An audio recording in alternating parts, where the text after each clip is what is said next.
ሰላም። ከራሳችን ጋር የተጣላን ሰዎች ካለን ዛሬ ይሄ ቪዲዮ ለእናንተ ነው። ከራሳችን ጋር የተጣላን ማለት ምን ማለት ነው? ማድረግ የምንፈልገው ሌላ፣ የምናደርገው ግን ሌላ። መዋል የምንፈልገው ቦታ ሌላ፣ እኛ ግን የምንውልበት ቦታ ሌላ። መሆን የምንፈልገው አይነት ሰው ሌላ፣ እኛ ግን ሆነን የምንገኘው ሌላ አይነት ሰው ከሆነ ከራሳችን ጋር ተጣልተናል ማለት ነው። ይህ ማለት ጠለቅ ባለ ንግግር ድብቁ አእምሯችንና ንቁ አእምሯችን አንድ ላይ አብሮ አይደሉም፣ እርስ በርስ ተጣልተዋል ማለት ነው። ስለዚህ ከራስ ጋር የተጣላ ሰው እንዴት ነው ከራስ ጋር መታረቅ የሚችለው የሚለውን አንድ ጠቃሚ ወሳኝ ዛሬ እነግራችኋለሁ። ለምሳሌ ሁለት ሰዎች ተጣልተው ቢሆን እንበልና አበበና ጫላ ተጣልተዋል ብለን ብናስብ አክቹአሊ ያው ፈመስ የሆኑ ሲሞች ስለሆኑ ነው፣ ለሌላ አይደለም። አበበና ጫላ ተጣልተዋል ብለን እናስብና እነሱ መታረቅ ካለባቸው መጀመሪያ መሆን ያለበት ነገር ምንድን ነው? ሁለቱ ቁጭ ብለው ከጫጫታ ከሁካታ ቦታ ራቅ ብሎ የሆነ ጸጥታ ባለው ቦታ ላይ ቁጭ ብሎ እርስ በርስ መነጋገር አለባቸው። ተነጋግረው ልክ ያልሆነ ነገር ስህተት የሆነ ነገር ካለ ለዛ ካሳ ከፍለው ወይም ይቅርታ ተደራርገው መታረቅ መቻል አለባቸው።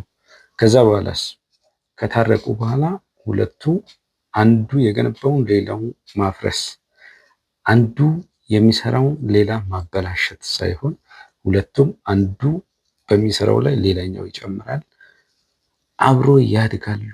አንድ ሰላም ደግሞ ይኖራቸዋል። አያችሁ፣ እናንተ በህይወታችሁ ከራሳችሁ ጋር ተጣልታችሁ እያላችሁ የምታደርጉት ነገር ሰላም አይሰጣችሁ። ቀን መዋል የፈለጋችሁት ቦታ ሌላ ቦታ ሆኖ ግን እናንተ የዋላችሁበት ቦታ ሌላ ቢሆን ማታ ላይ ጸጸቱ ነው እንጂ ሌላ ምንም የምታተርፉት ነገር የለም። ይህ ነው። አንዳንድ ደስታ የሚመስሉ የውሸት ደስታዎችን አግኝታችሁ ይሆናል። ነገር ግን የማታ ማታ ደግሞ ጸጸቱ ነው የሚገላችሁ። ስለዚህ መታረቅ፣ ከራስ ጋር መታረቅ ለሁለት ወሳኝ፣ ሁሉም የሰው ልጅ ለሚፈልጋቸው ሁለት ወሳኝ ነገሮች ይጠቅማል። አንደኛ ሰላም፣ በህይወቱ ሰላም ማግኘት። ሁለተኛ በህይወቱ ለማደግ፣ በምንም አይነት ዘርፍ ሊሆን ይችላል። ማደግ ለሚፈልግ ሰው ለማደግ ከራስ ጋር መታረቅ የመጀመሪያው መንገድ ነው። ስለዚህ እንዴት ነው የምንታረቀው ለምለው አሁን ኦልሞስት ግማሽ መልስ አግኝታችኋል ማለት ነው። ምንድን ነው? ከራስ ጋር ጸጥታ ባለበት ቦታ ላይ ማንም ሌላ ሰው ሳይኖር ብቻችን ቁጭ ብለን ከራሳችን ጋር ንግግር ማድረግ መጀመር መቻል አለብን። ያጠፋናቸው ነገሮችን ለራሳችን ይቅር እያለን ለወደፊቱ ማድረግ ላለብን ነገሮች ደግሞ በጣም በጥንቃቄ በትኩረት ለማድረግ ለራሳችን ቃል እየገባን ከራስ ጋር መነጋገር መለማመድ መቻል አለብን። ከዛ በኋላ ነው የአእምሮ ሰላም የሚመጣው። ከዛ በኋላ ነው በህይወታችን እድገት የሚመጣው። ስለዚህ ዛሬ የምነግራችሁ ነገር ምንድን ነው? ከራስ ጋር ለመታረቅ የመጀመሪያው መንገድ ከራስ ጋር ጸጥታ ባለበት ቦታ ላይ ቁጭ ብለው ራስን መጠየቅ፣ ጥያቄዎችን መጠየቅ።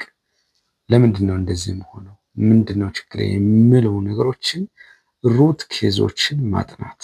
ምንድን ነው እንደዚህ የሚያደርገኝ ነገር የሚለውን መሰረታዊ የሆኑ ጥያቄዎችን ራስን በመጠየቅ በዛ ውስጥ ነው መልስ እያገኘን ሄደን ከራስ ጋር መታረቅ የምንችለው ማለት ነው። ሰላም ነው።